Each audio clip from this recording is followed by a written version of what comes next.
अस्सलामुअलैकुम, कैसे हैं आप सब? अल्लाह का शुक्र, मैं तो बिल्कुल ठीक-ठाक हूँ। उम्मीद करती हूँ आप भी खैरियत से होंगे। तो चलिए जी, दिन की शुरुआत हो चुकी है और मैं आ गई हूँ अपने किचन में, क्योंकि मुझे बनाना है आज आलू के पराठे और बच्चों के फेवरेट। तो ये होता है कि जब सुबह में मुझे पराठे बनाना होते हैं, तो मैं शाम में ही आलू बॉयल करके और फिलिंग बनाकर तैयार करके रख देती हूँ फ्रिज में। फिर उसके बाद सुबह में इतना शॉर्ट टाइम होता है कि बस पराठे, अगर सुबह में ये कुछ भी बनाना चाहो तो मतलब आलू बॉयल करो तो अब तक तो काफ़ी टाइम हो जाता है, तो इसलिए जो है मैं शाम में ही तैयारी करके रख देती हूँ। इसी तरह से आप भी किया करिए कि बच्चों को स्कूल जाना हो तो कुछ भी प्रिपरेशन जो भी करनी हो तो वो शाम में ही करके रख लें और सुबह में उठें बस फटाफट से पराठे बनाकर रेडी कर दें, क्योंकि सुबह में इतना शॉर्ट टाइम होता है कि बच्चों को स्कूल भी जाना होता है और बिल्कुल भी इतना टाइम नहीं होता है। जिसके यहाँ खैर देर से उठा जाता है तो कोई बात नहीं, 9 बजे तक नाश्ता हो जाए तो फिर कोई बात नहीं, मसला होता है। तो फिर यही होता है कि मैंने जो था शाम में ही ये जलेबी भी जो था वो दूध में जो था डिप करके रख दी थी, क्योंकि जो नहीं मेरे बच्चे खाते होते हैं तो फिर मैं इस तरह से बनाकर रख देती हूँ। तो बच्चों का अब कुछ जो है मुँह टेढ़ा होने लगा है पराठों से भी, तो बस वो निमाला 2 ही निमाले खाते हैं, क्योंकि मैं इसलिए 2-1 चीज़ें बनाकर रख देती हूँ कि अगर ये नहीं तो ये कुछ तो खाएँगे बच्चे, क्योंकि मेरे बच्चे जो हैं लंच बॉक्स नहीं ले जाते हैं और उसके बाद में जो है फिर 12-1 बजे तक आना हो पाता है घर पर। तो इसलिए मैं यही मेरी कोशिश होती है कि बस जल्दी से जल्दी बच्चों को कुछ ऐसा हैवी खिला दें कि इनको भूख ना लगे स्कूल में। तो खैर कोई बात नहीं है, फिर बच्चे तो चले गए और मेरा भी ब्रेकफास्ट हो गया। उसके बाद में मैंने बहुत सारे काम निपटा दिए, जो कि मैंने आपका जो है वीडियो बनाई नहीं उसकी, और बस मैं कटिंग जो है वो मैं अपनी दिखा रही हूँ। मैं ये बहुत ज़रूरी जो सूट हैं ये मेरे पास आ गए हैं, यानी आज 3 सूट मुझे स्टिच करना है। क्यों, बिल्कुल भी मेरे पास वक़्त नहीं है, तो मैं बिल्कुल ज़ाया ना करते हुए टाइम तो बस लगी पड़ी हूँ कि मेरे शाम तक ये स्टिच हो ही जाएँ तो सही है, क्योंकि ये बहुत ही ज़रूरी मुझे आज देना है। तो बस मैं फिर से आ गई थी किचन में, क्योंकि बच्चों के भी आने का टाइम था और हस्बैंड भी घर पर ही थे आज।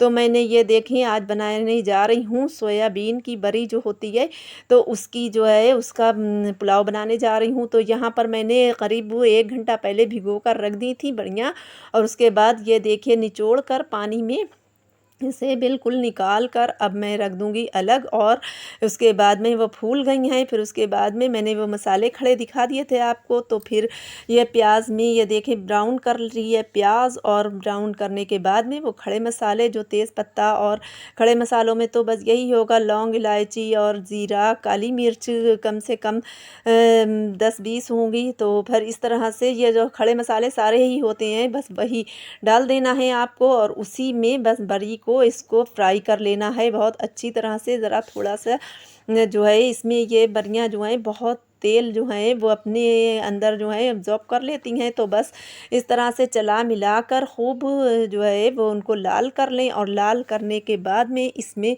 अदहन आप छोड़ दें, यानी पानी छोड़ दें आप अपने हिसाब से, जितने आपके पास राइस डालना हो आपके हिसाब से अपने पानी डाल दें। मैं तो बस ऐसे ही बिना नापे डाल देती हूँ, मैं अपना अंदाज़ में, मतलब ही ये कि मैं हवा में तीर चलाती हूँ, तो मेरा अंदाज़ बिल्कुल परफ़ेक्ट उतरता है। और अपने टेस्ट के मुताबिक डाल दें इसमें नमक, और नमक डालकर अब जो है मैंने चावल भी जो थे वो काफ़ी देर पहले, यानी 1 घंटा पहले दोनों चीज़ें ही जो थी वॉश करके भिगो दी थी मैंने, चावल भी और ये बड़ियाँ भी।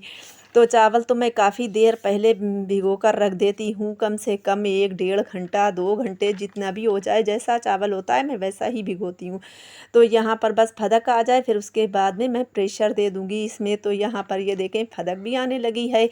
अब खौल गया था अदहन, तो फिर मैंने राइस डाल दिए उसमें, और उसके बाद में अब ये देखें, और इसमें मैंने हरी मिर्च भी ऐड की थी। तो फिर हिफ्ज़ा को तो मेरा किसी भी तरह का पुलाव होए उनको कलर तो चाहिए ही चाहिए, क्योंकि उनको बिना कलर के वो पुलाव ही नहीं लगता है। तो इसलिए मैंने याद आ गई, तो फिर मैंने सोचा कि चलिए इसमें भी डाल देते हैं, वरना हिफ्ज़ा टोकेंगी ज़रूर, उन्हें पुलाव लगता ही नहीं है। तो इसलिए मैंने डाल दिया, यहाँ पर कलर भी ऐड कर दिया, और उसके बाद में ये देखिए बिल्कुल रेडी हो गया है मेरा पुलाव और बहुत लज़ीज़ बना था, इतना टेस्टी बना था कि बच्चों ने शौक़ से आकर खा लिया और उसके बाद में फिर मैं अपने काम में लग जाती हूँ। तो यहाँ पर मैंने जो थी वो टमाटर की चटनी भी पीस ली थी और मेरे यहाँ तो माशाल्लाह से अचार-वचार जो कुछ भी है वो मेरे घर का ही है। तो फिर मैं वो भी रख लेती हूँ खाने में, जिसको जो चाहिए होता है वो ले लेता है। तो फिर मैंने ये देखिए टमाटर की चटनी तो इसमें बहुत ही अच्छी लगती है। पुलाव में अगर आप टमाटर और हरी मिर्च डालकर चटनी पीस लें। तो फिर उसके बाद में अब आ जाते हैं हम नमाज़ मैंने अदा कर रही थी और उसके बाद में इतना मज़ेदार सा ये देखें कितना हसीन जो था बादल आ रहा था, इतना मौसम अच्छा हो रहा था, ठंडी-ठंडी सी हवा भी चलने लगी है। अच्छा मेरे यहाँ जो है बारिश अब बहुत कम हो रही है और बस जहाँ ये बादल आते हैं तो मेरे यहाँ जो है बारिश कम होती है, बूँदा-बांदी होकर और बादल निकल जाते हैं और बस हवा मिल जाती है हम लोगों को और थोड़ी-सी बूँदी आ जाती है। तो बस फिर मैं आ गई थी अपनी बुटीक के काम पर और उसके बाद में ये देखें मेरा बस इतनी तेज़ी से इतनी फ़ास्ट मैं काम कर रही हूँ कि आज मुझे स्टिच करना ही करना है। तो यहाँ पर ख़ैर हिफ़्ज़ा तो इस वक्त जो है वो अपनी पढ़ाई में लगी पड़ी हैं, वो मेरी ज़रा हेल्प कम ही कर पा रही हैं और मैं उनसे हेल्प ले भी नहीं रही हूँ क्योंकि उनके जो है ये पढ़ाई में मैं बिल्कुल भी जो है टांग अड़ाने वाली नहीं, क्योंकि हाई स्कूल है तो फिर जो है वो हिफ्ज़ा मेरी बस यही कर लेती हैं कि अगर थोड़ा बहुत कुछ होता है तो मैं उनसे काम कह देती हूँ, लेकिन मैं ज़्यादा नहीं उनसे कहती काम। तो यहाँ पर मेरी भिंडी भी बनना रेडी हो गई है। आज शाम में मैं भिंडी बनाने वाली हूँ डिनर के लिए। तो फिर मैंने ये भिंडी काट कर पहले रख दी थी धोकर, फिर उसके बाद में जब पानी बिल्कुल इसका ड्राई हो गया तो फिर मैंने उसको कट करके ये देखें अब मैं लाल कर रही हूँ। मैं अच्छा बहुत बार दे चुकी हूँ इसकी रेसिपी, तो मैं रेसिपी तो नहीं दूँगी। तो कोई अगर मज़ेदार सी होती है रेसिपी तो बनाते भी उसे मज़ा आता है और आपको रेसिपी देते भी।